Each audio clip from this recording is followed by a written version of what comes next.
আলাইকুম গাইছা, আপনারা সবাই কেমন আছেন? আজকে আমি নিয়ে এসেছি একটা নতুন রেসিপি। এটা খাবেন আর আপনাদের মুখে লেগে থাকবে সারাটা জীবন। তো এখানে আমি নিয়েছি প্রথমে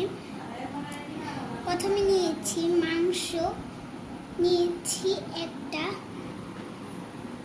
গরুর মাংস একটা নিয়েছি, আর এখানে এক পিস নিয়েছি, কিন্তু এটা কিন্তু কুচি করে নিতে হবে, নাহলে কিন্তু হবে না সেটা।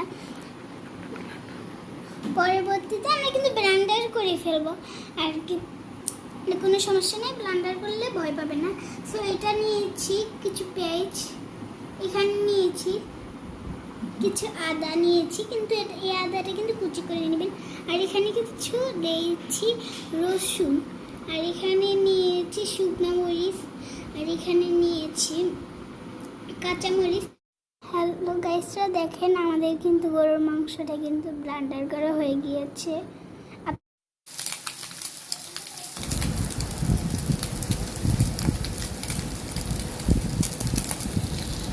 সমস্ত কিছু একত্র করে একটি প্যানে নিয়ে ভালো করে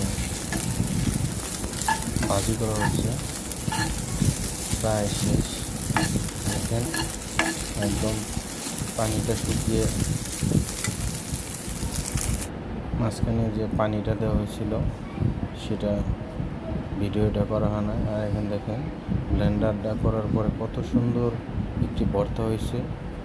গরুর মাংস ভর্তা খেতে অনেক মজা।